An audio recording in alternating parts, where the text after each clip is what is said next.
Marilah kita awali dengan doa. Dalam nama Bapa dan Putra dan Roh Kudus. Allah Bapa yang Maha Pengasih, kami bersyukur kepadamu karena Engkau mengumpulkan kami di sini. Kami ingin merenungkan kembali sengsara dan wafat Putramu dalam drama jalan salib ini demi keselamatan kami. Semoga dengan bimbingan Roh Kudus yang Kau curahkan ke dalam hati kami, membuat kami semakin menyadari betapa besar cinta-Mu kepada kami. Ajarilah kami pula untuk berusaha mencintai Engkau dan sesama kami. Doronglah kami juga untuk mencintai alam semesta dan isinya yang merupakan anugerah-Mu untuk kami pelihara. Jaga dan perjuangkan keutuhannya. Demi Yesus Kristus Tuhan dan pengantara kami, yang hidup dan berkuasa dengan Dikau dalam persekutuan Roh Kudus, kini dan sepanjang segala masa. Amin. Dalam nama Bapa dan Putra dan Roh Kudus. Kegelapan menyelimuti kota Yerusalem. Lalu pergilah Yesus berjalan menyusuri lembah Cedron menuju ke taman Getsemani. Yesus masuk ke taman itu dengan membawa Petrus dan kedua anak Zebedeus, Yohanes dan Yakobus. Adapun Yudas yang mengkhianati Yesus karena Yesus sering berkumpul di situ bersama dengan murid-murid. Sesampainya di taman itu, berkatalah Yesus kepada murid-muridnya, "Tinggallah di sini, sementara aku ingin berdoa. Hatiku sangat jenuh, ingin mati rasanya. Berjaga-jagalah dengan aku." Setelah mengatakan demikian, ia kembali berjalan dan sujud berdoa sambil berkata,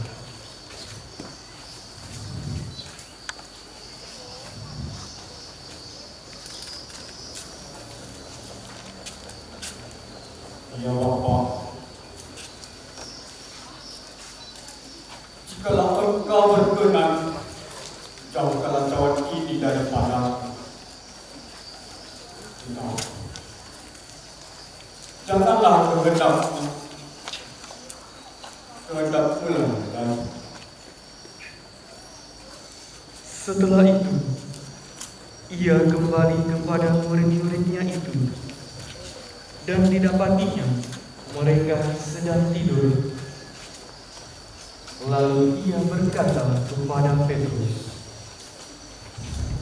"Tidakkah kamu sanggup berjaga-jaga satu jam dengan aku? Berjaga-jagalah dan berdoa, supaya kamu tidak jatuh dalam pencobaan. Roh memang penurut, tetapi daging ini lemah." Lalu ia pergi untuk kedua kali dan berdoa sambil berkata,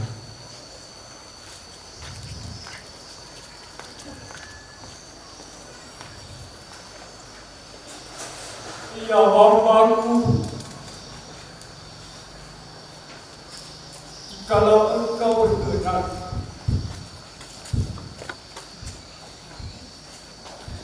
kecuali apabila aku meminumnya, terjadilah kehendak-Mu." Setelah itu, ia kembali kepada murid-muridnya itu, dan didapatinya mereka sedang tidur, sebab mata mereka sudah berat. Ia membiarkan mereka di situ, lalu pergi berdoa untuk ketiga kalinya dan mengucapkan doa yang ditujukan.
Sesudah itu, ia datang kepada murid-muridnya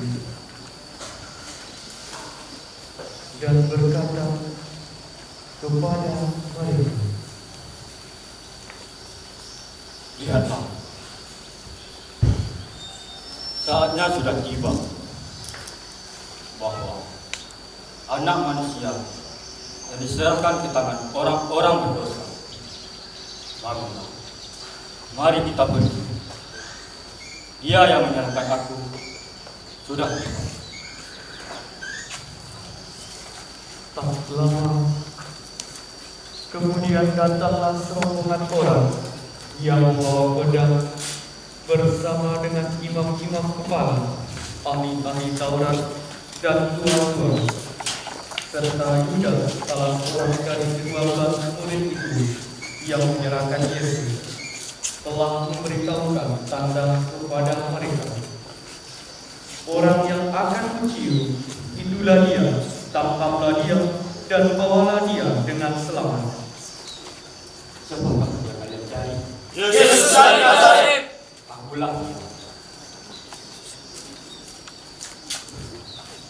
Ayolah, apakah engkau yang katakan manusia yang curhat?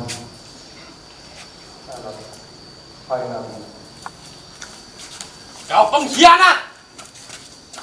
Melihat hal itu, terjadilah perang, di mana Petrus akhirnya menghunuskan pedangnya serta memotong telinga salah seorang hamba imam besar bernama Malkus hingga kudus.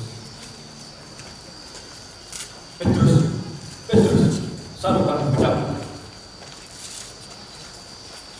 Tanpa ada rasa ampun, para algojo menangkap Yesus dan mengiringnya ke hadapan imam besar. Prajurit, tangkap dia. Baik.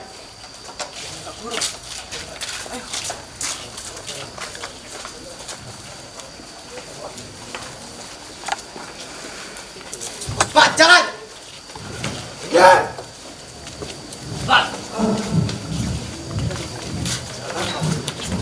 Bajar dia.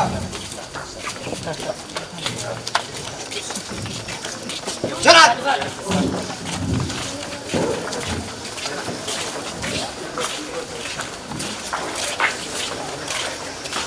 Pak, jalan.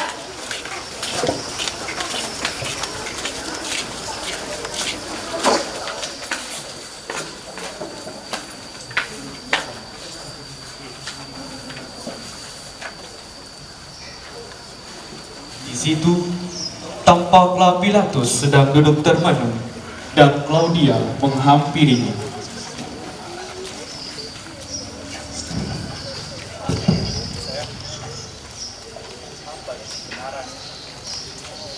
Kebenaran itu tidak pernah tunggal, bukan? Mengapa kamu bertanya demikian, sayang? Pasti perihal para imam kepala tadi. Janganlah engkau berurusan dengan orang itu, sebab semalam aku bermimpi buruk karenanya. Ya, kamu tahu, inilah kebenaran bagiku. Kalau aku mengikuti permintaan mereka, aku telah mengkhianati nuraniku. Aku telah menghukum orang yang tidak bersalah. Bisa-bisa pengikutnya dapat berontak terhadapku. Namun di sisi lain, kalau aku tidak mengikuti permintaan mereka, bisa-bisa mereka menolak tunduk terhadap Kaisar Romawi. Aku dilema terhadap situasi ini. Selalu, kau telah mengambil keputusan, sayang. Keputusan apapun yang aku ambil nantinya dapat menyebabkan kekacauan dan pemberontakan. Kaisar sudah memberiku satu peringatan terakhir. Kalau masih saja terjadi pertumpahan darah di Yerusalem ini, nyawaku yang taruhannya. Namun aku harus memutuskan. Sudahlah, tenangkan dirimu. Setelah Yesus ditangkap, tetapi mereka tidak menemukan kesalahan apapun pada diri Yesus. Akhirnya, imam-imam kepala dan tua-tua Yahudi membawa Yesus kepada Pilatus. Pagi-pagi benar, imam-imam kepala bersama tua-tua dan ahli-ahli Taurat mendatangi Pilatus. Salah satunya adalah Petrus. Genaplah yang tertulis pada kitab suci, bahwa sebelum ayam berkokok, Petrus akan menyangkal Yesus sebanyak 3 kali.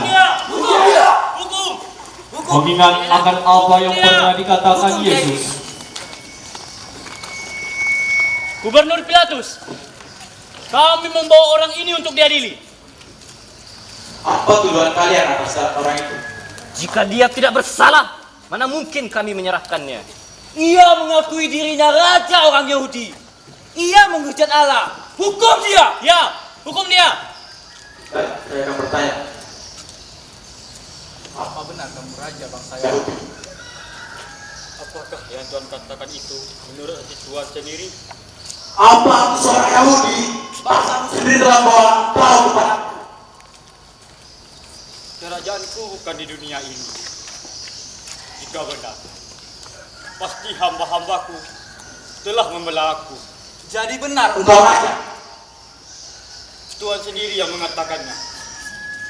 Aku terlahir dan datang ke dunia ini untuk bersaksi tentang kebenaran.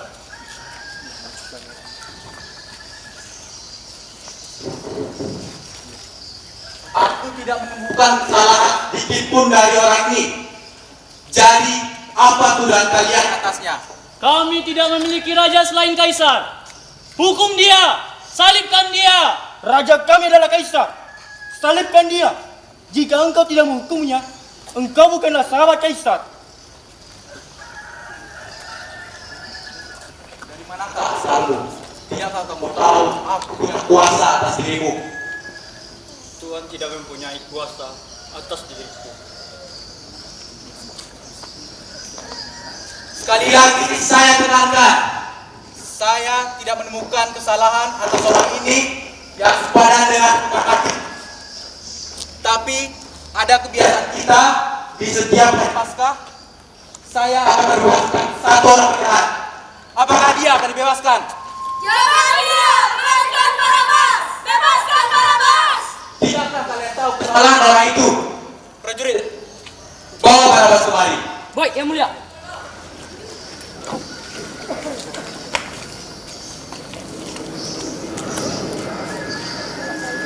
Baiklah, saya tanyakan sekali lagi.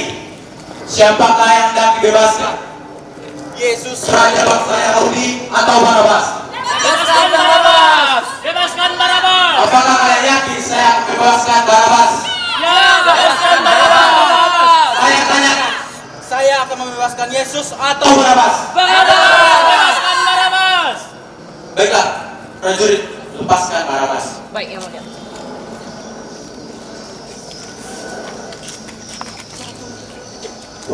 Aku bebas! Aku bebas!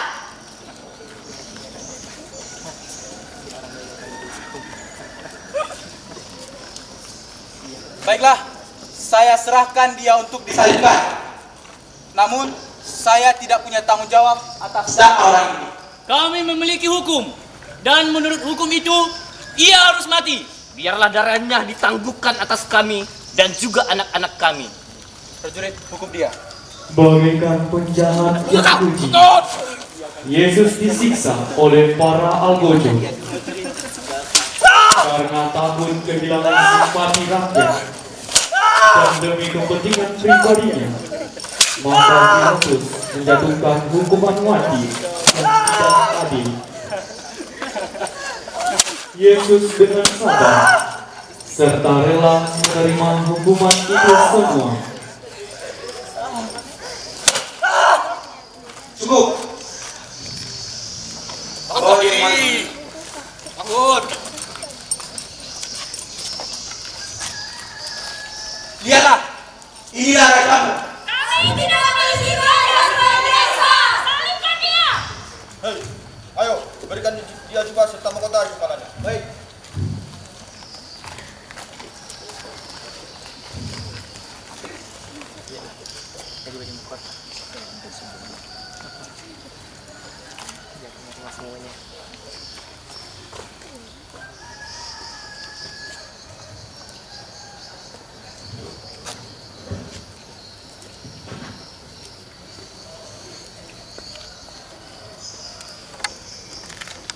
Salam, hai raja orang Yahudi. Prajurit, jangan lupa tempelkan tulisan ini di atas kayu salibnya. Gubernur Pilatus, janganlah engkau menulis raja orang Yahudi. Kami tidak memiliki raja seperti dia yang mengaku putra Allah. Sekali kutulis, tetap kutulis. Laksanakan. Baik, Yang Mulia. Sesudah mereka menghakimi, menghina, dan mencerca Yesus, Yesus memangkas salib dan berjalan menuju tempat yang bernama tempat tengkorak, yang dalam bahasa Ibrani disebut Ayo, angkat salib kau cepat. Namun Yesus tidak melawan dengan kebencian dan kekerasan. Cepat jalan. Ia berpasrah kepada Bapa. Prajurit, cepat dengan dia. Akibat kekesalan dan geraan, ia terlepas di bawah salib dan menyentuh kebutaan untuk Bangun! Bangun! di hadapan kita. Hoi! Angkat salibmu. Yesus Ayo, diperlukan cepat. di Sion. Para algojo kembali menghina, Bangun! Minggir! melakukan memukul dan menyiksa Yesus dengan keji. Ayo jalan. Di tengah jalan tersiksa dan berlipat, Bunda Maria dengan iman yang kuat berdiri teguh di tengah keramaian, juga ikut merasakan perincian filmnya penderitaan itu. Bunda Maria pun ikut menanggung penderitaan putranya. Di dalam penderitaannya, Yesus menatap mata bundanya yang ikut menderita, direndahkan dan dipukul. Ibu, janganlah bersedih. Lihatlah, semua telah terjadi.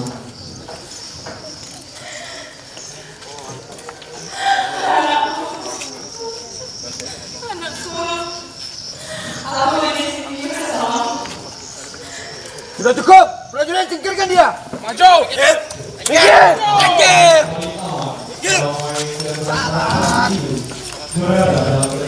Jalan. Dengan kita memulai kehidupan baru dan mendapat jaminan di mana kita itu melebihi kebencian dan maut. Cepat. Serahan dan sambutan bersembunyi membuat Yesus semakin lemah.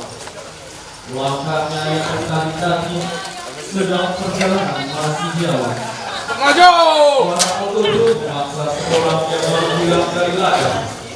Simon namanya Ulas. Kau.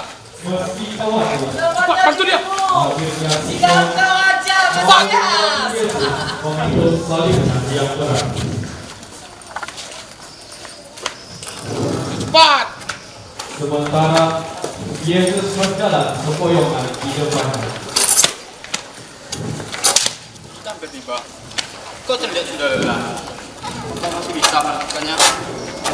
Dan Yesus, ia mengusap wajah Yesus yang berlumuran darah dengan kain. Nama perempuan itu adalah Veronica.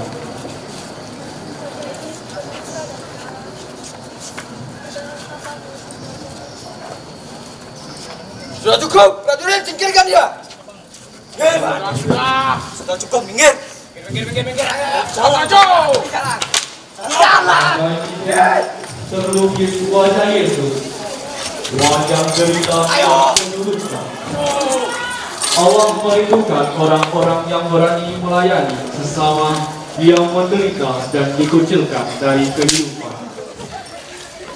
Beban salib tidak berkurang, malahan semakin terasa berat.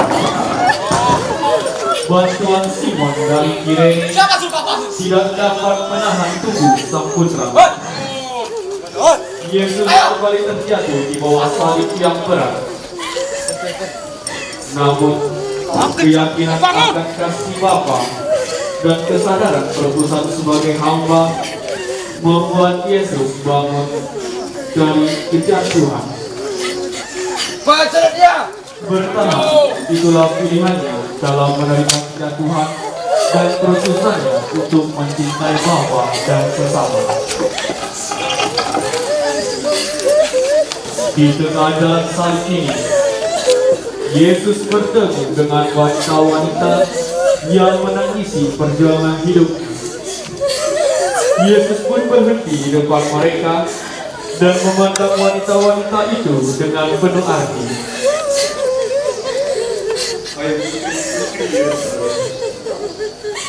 Janganlah kalian menangisi aku, melainkan tangisilah dirimu dan anak-anak. Sudahlah, prajurit, cari dia. Karena berat penderitaannya, Yesus jatuh tersungkur untuk ketiga kalinya. Namun ia tidak mau menyerah. Demi cintanya kepada Bapa dan sesama, ia ingin menyelesaikan tugasnya. Ayo berdiri. Tujuan kita sudah terlihat. Sudah cukup tugasmu sampai di sini. Pergi kamu sekarang. Tujuan kita dapat melewati semua susah. Pergi kau. Yesus berusaha bangun kembali, memikul salibnya seorang diri dan melanjutkan perjalanannya. Cepat dia.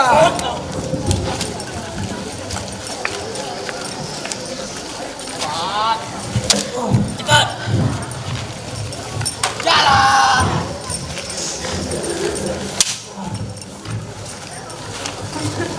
Gerak.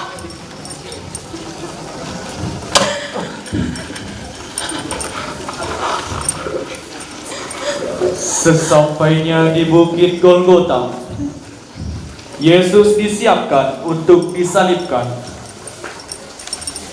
Serdadu-serdadu secara kasar sekali melancarkan penghinaan yang paling keji, menanggalkan pakaian Yesus di muka umum, dan luka-luka bekas penderaan mulai berdarah lagi. Mereka dengan keji pula menyalibkan Yesus dan memasang tulisan yang ditulis oleh Pilatus. Aku yang mendapatkan jubah ini pertama kali. Jubah ini berhak. Inilah raja orang Yahudi. Sudah. Kita bangun saja. Kamu menang. Kamu berhak atas jubah. Jubah ini milikku.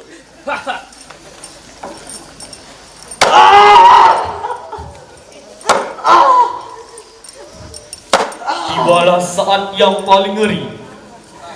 Para algojo mencampakkan Yesus ke tanah, menangusi tangan dan kakinya, kemudian memabunya pada palang penghinaan. Setelah itu, mereka menegakkan salib itu.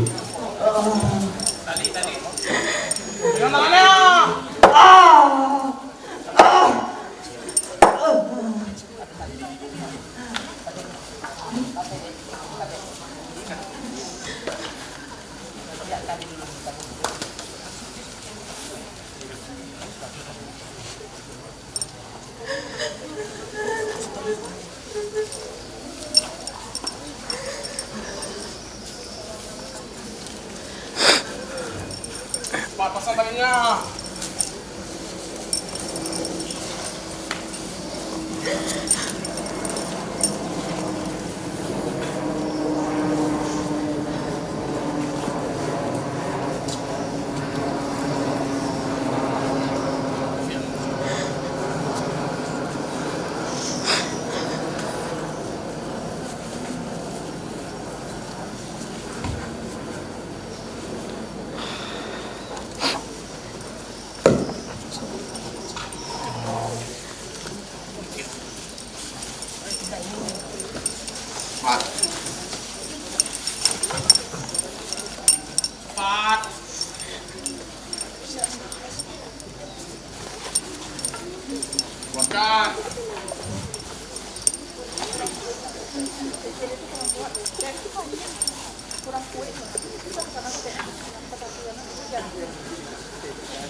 Padangkan cepat!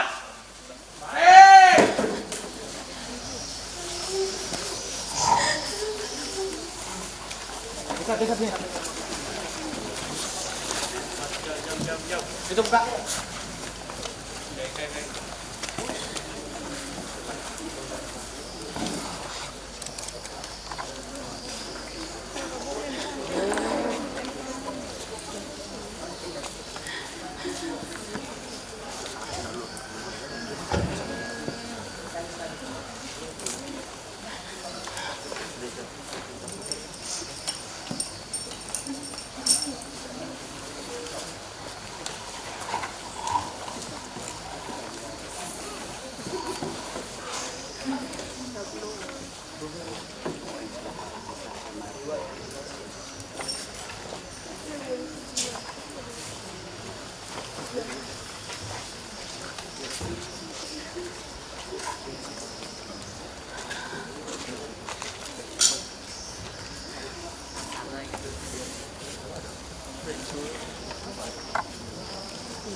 Bersama dengan Yesus, terdapat dua penjahat yang juga disalibkan pada saat itu. Bukankah engkau Kristus? Selamatkanlah dirimu dan kami. Engkau mengatakan akan menghancurkan bait Allah dan membangunnya kembali dalam waktu 3 hari. Namun, engkau sendiri tidak dapat turun dari salib itu. Hei, jika engkau benar-benar Mesias, turunlah dari salib itu agar kami dapat melihat dan percaya. Tidak mungkin kau bisa turun. Ya Allah, ampuni mereka.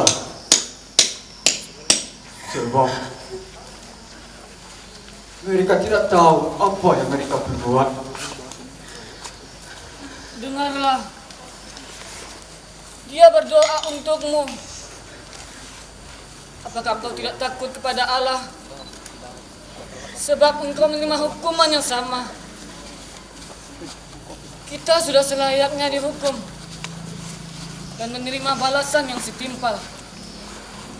Tetapi orang ini tidak melakukan sesuatu yang salah. Aku ikhlas dengan hukuman yang aku terima. Ya Yesus,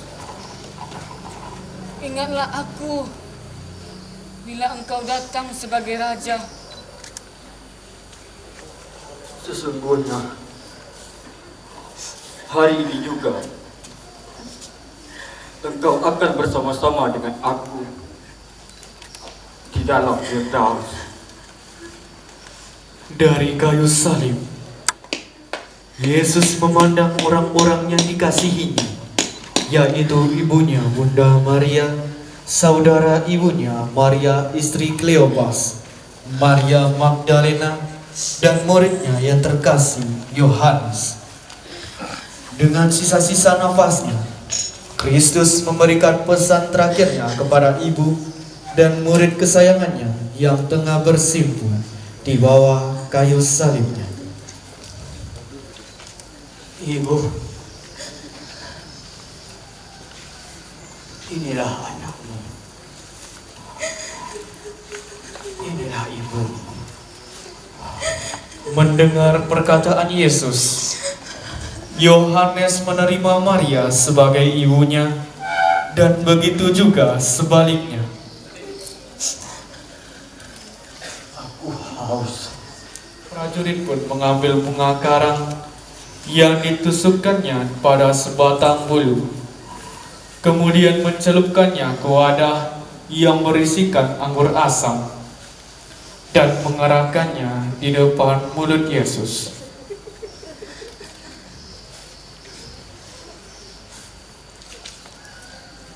Yesus sadar bahwa segala sesuatu sudah terlaksana. Maka tergenapilah nas kitab suci. Yesus menengadah ke langit dan ia berseru dengan suara nyaring, Eli, Eli, lama sabachthani. Hei, dengar! Dia memanggil Elia! Ayo kita lihat! Apakah Elia akan datang untuk menurunkan dan menyelamatkannya? Saat itu, hari sudah kira-kira jam 12. Tiba-tiba, kegelapan meliputi seluruh daerah sampai jam 3.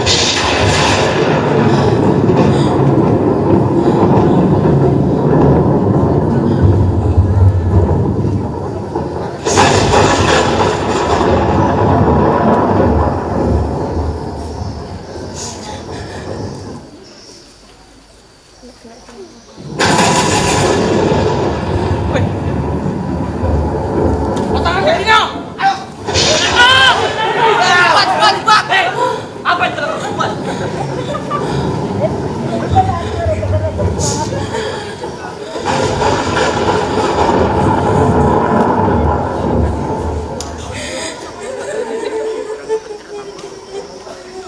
Ya Bapa,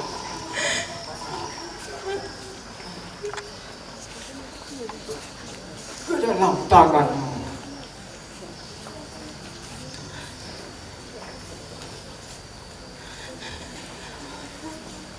Kuserahkan nyawaku. Sesudah mengatakan demikian, akhirnya ia menyerahkan nyawanya.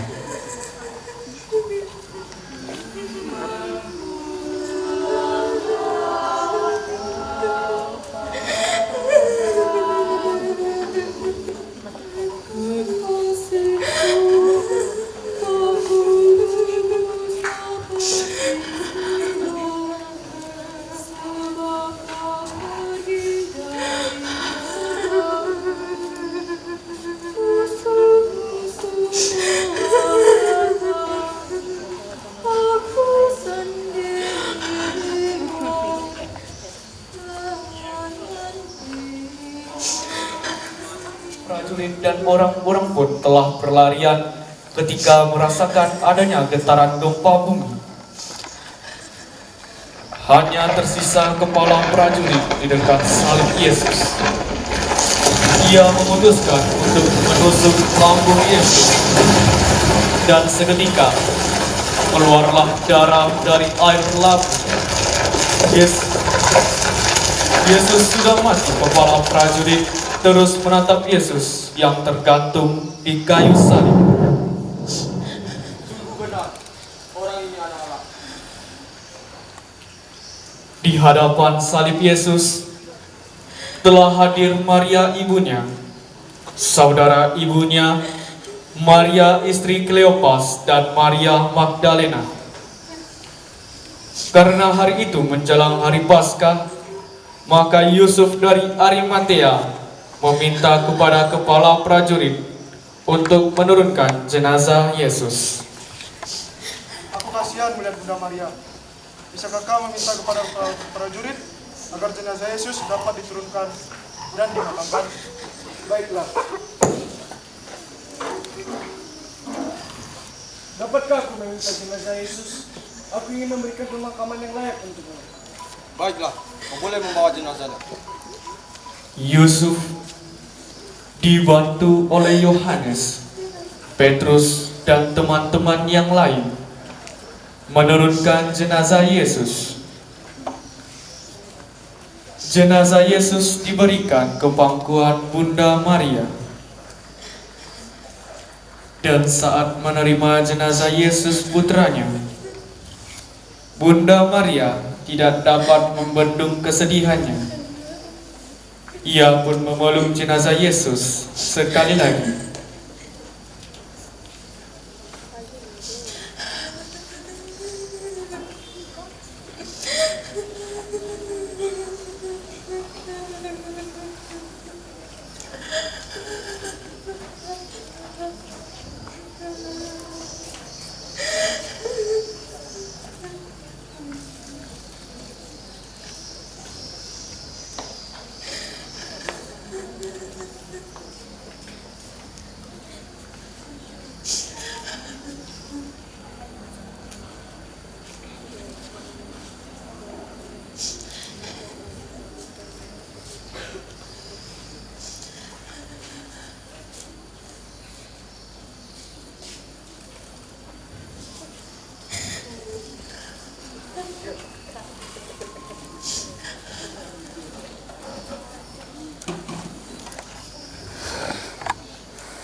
Sesungguhnya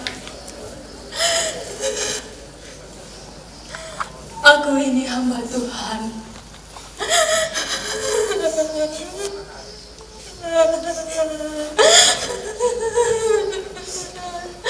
Terjadilah padaku menurut kehendak-Mu.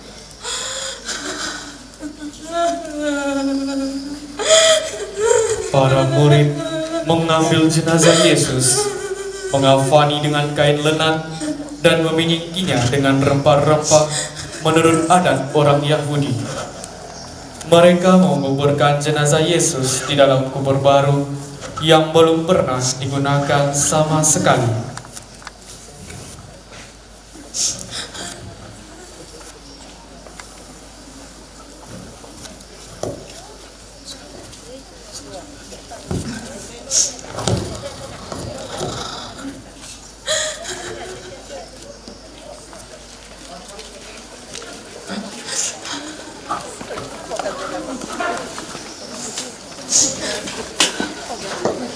Rela menderita bahkan sampai mati di kayu salib. Terima kasih ya Tuhan, Engkau begitu mencintai kami. Yesus yang rela mati di kayu salib menanggung beban dosa-dosa kami. Tuhan, berikan kami kekuatan untuk mampu keluar dari kedosaan kami, untuk meringankan beban salib Yesus, sehingga Dia pun tidak sia-sia merelakan, mengorbankan nyawanya demi menebus dosa-dosa kami.